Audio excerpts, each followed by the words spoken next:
I make most of my clothes, so I mean it comes from however I'm feeling, day to day. My dad, back in the 90s and stuff, I like quite a lot of stuff that he wears, so I always like borrow stuff. Myself? Whatever I find in charity shops, really. That's kind of what it is. It's just I see something and I buy it. That's all. Yeah. Bits and bobs, really. Magazines, online sources, seeing people on the streets.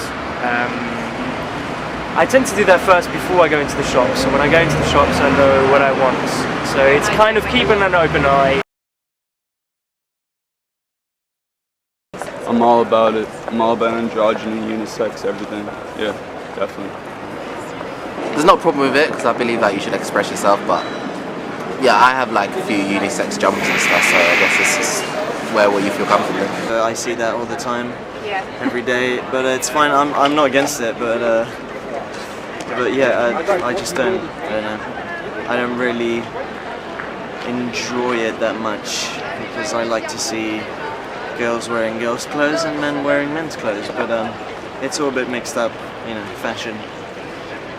I've been doing that for ages. Since I was like 16, I've been shopping in the women's section, so it's not really new to me at all.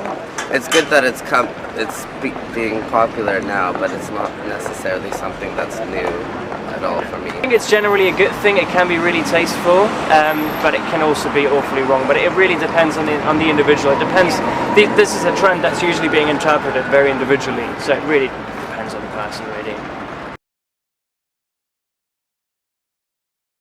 I don't know if it'll be the future, but there's a lot of brands that are doing that kind of gender neutral, style neutral, and like one size fits all. So I don't know if it'll stick around, but it's definitely here now. Yeah, it would definitely make it easier if everything in the store anybody can get it. Just you like it, grab it instead of like having to go downstairs for men's, upstairs for women. So, and I guess it would just make like fashion more like universal. But then again, that could be boring if everybody could just wear the same thing. I don't know if it makes shopping easier. It makes shopping even more crazy because you can buy anything you want. You can buy a skirt if you want to. I don't know. It probably will become more popular because people are starting to wear women's clothes, really. But I don't know. I'm not too sure, to be honest. Well, yeah, in a way, it is. It has been. Like you see a lot at uni as well. It's gonna filter down and it's not going to become a big thing anymore. Like it will happen eventually. I think that's a really good point because I hate shopping because of exactly the convenience point. You spend so much time going through different shops and trying on different sizes, and I think if you have kind of one consolidated, I wouldn't say go-to place, but one particular trend where you just have more choice, I think that'd be great because you end up having different sizes as well. So I think it'd be good.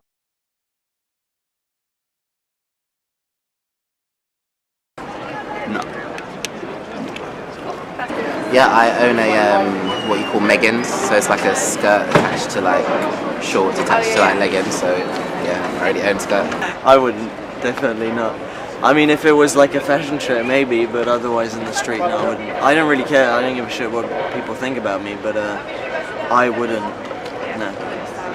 I have for like years, basically. Yeah. I have several dresses. I wear my girlfriend's clothes all the time, actually. So. There are instances of male dresses. You have a kilt. I think when men wear that with pride. I don't see why not.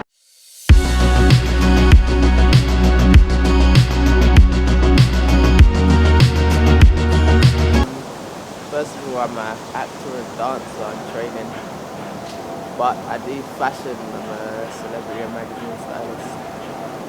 Okay, awesome. So how did you get involved with the styling? First of all, it all started from Instagram, really. I started posting outfits mainly, and I started getting a bit of a following.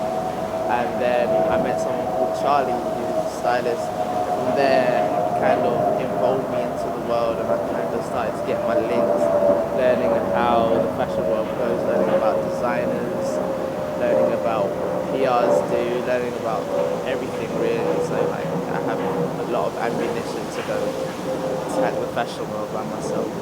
Awesome. So I can see through Instagram and social networks that you're involved within menswear styling mostly. Yeah, I enjoy menswear. I think there's a lot of focus on women's wear since LCM has only been running for 5-6 years now. I know that menswear to me is amazing. I love menswear. I'm such a fan of well-tailored suits, from like British heritage suits to Tom Ford suits to the nice Italian suits you see at Pitti. For me, menswear style means so much because it's not. I wouldn't say it's easy. It's simple. That's how I would say.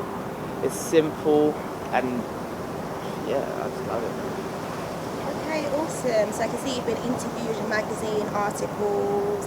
And what do you think that is? Based on your style or based on your styling? Mainly, I don't know. I think mainly I've had interviews based on my style. My last interview was for Bloomberg. They were talking to me about my style from the two fashion weeks ago, about why we decided to wear suits and why I decided to do this. I think it was based on my style, but now more magazines like to see my work. Starting to see my work, and they're asking me about what kind of style would I do, what kind of styling do I do, what's my style based on. Awesome. So what would you say that you bring to the table that others don't? I've always been a big fan of creativity, and Grace Coddington has always said that you should always bring creativity to your work, and that's kind of what I like to do. I don't like to follow fashion. I know Aisha, she styles for Labyrinth. She told me that forget fashion, stay true to style. Like, that was probably the best advice that she's given me, because obviously I could dress like this, and after, as soon as I style somebody else, I'm putting them in something that looks like they're coming from Marks and Spencer's, which is totally different, you know what I mean? So the main thing is to follow style, not to get caught up in the fashion world and what everybody else is doing. Just remember what style is and how you can implement it in the world. And that's what you say you think that others can learn from. I don't know if they can learn from me, but as I'm still learning myself, we all are still learning, do you know what I mean? So yeah, I hope I can maybe guide some people that are trying to get into it. Okay, cool. What designers do you say are your favourites and why? I have a few favourite designers. Okay, let's start. Matthew Miller, definitely one of my favourite designers. Christopher Rayburn, definitely one of my favourite designers. And obviously Alexander McQueen, which is one of my favourite designers. Christopher is absolutely amazing. And as well, there's a lot of kind of brands that I like as well, such as Villain, Gavici. They all run around like heritage. I love James Long. I love Christopher Shannon. I love Tom Ford. I'm starting to get into Valentino like a little bit. I'm starting to get into it. Oh, and Craig Green. I love Craig Green. It's always evolving. It's always pulling stuff back from the 90s and 80s and like culture, from everything really. So fashion is always changing and evolving. Menswear style in particular, it is always gonna change. I think the only thing that probably won't change is probably the suit smart look. The only way that they can evolve that is by making it maybe abstract, but I doubt that would happen. So classic smart look, that would probably for me stay the same. Awesome. I was a big fan of like the guys in Wolf of Wall Street, like the Rat Pack. No, not the Rat Pack. Sorry. I forgot his name, but he was in the Mafia. But like I love that old school like American look with the trilbies and the long coats. I was a big fan of that. Yeah, mainly that for me, that kind of inspired my look. I kind of like the look as well from when this is going back to way back, like when the Jamaicans and that's like they came into England and they used to wear like gabichi and they had like braces with trousers, high-waisted trousers and stuff like that. I draw quite a lot of inspiration from black culture as well when it comes to styling. That's what I kind of want to implement more in my work. So yeah, mainly that. Yeah, Rubo exhibition was wicked. There's a lot of people that I knew that were involved in that, which was pretty good to see. I do like the Rubo exhibition because it shows off my heritage as well from growing up, seeing how my parents dressed, how my granddad dressed. So for me, I could kind of relate to it. So yeah, that I would definitely say that's the borderline look that I go for sometimes. I don't look like that today, but I mainly go for that.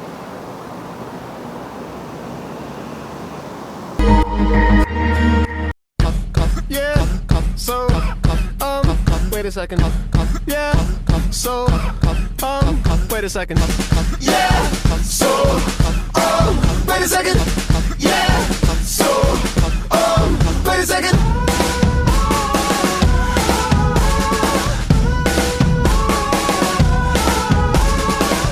So deliver, but you're still feeling the red. Sold my feelings, now I'm hanging by a thread. And it's creeping its way through my windows, and it's slithering under my door, and it's in my peripheral vision, and it's pouring up under my floor. It's whispering into my eardrums, and it's telling me that I want more. I'm coming alive. I'm having it now. I'm coming alive. I'm having it now. I'm coming alive. I'm having it now. I'm coming alive. I'm having it now. I'll let you come on and hit you like a cop. And you wake up just head and shoulders in the dust. You feel to raise your eyebrow, but you don't say. There's something wrong, but it's okay if we still get to paid. Yeah, you're ravenous, you're champing at the bit. Just a cog next to a cog next to a pit. I would burn to break away and waste my years.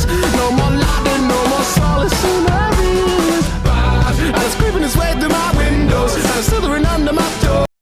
Is someone listening?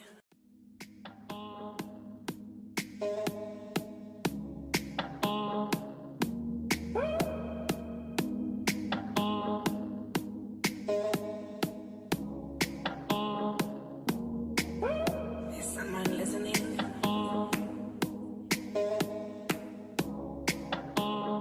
Okay. Let me tell you the story of that guy.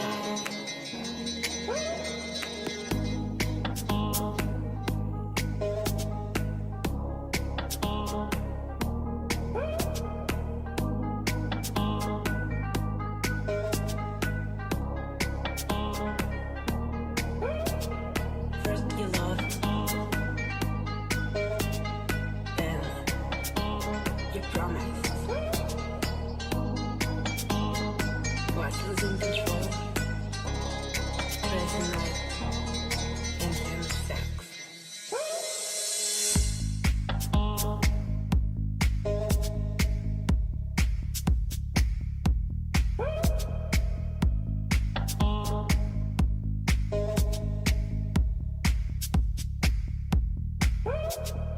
Now, living my own life,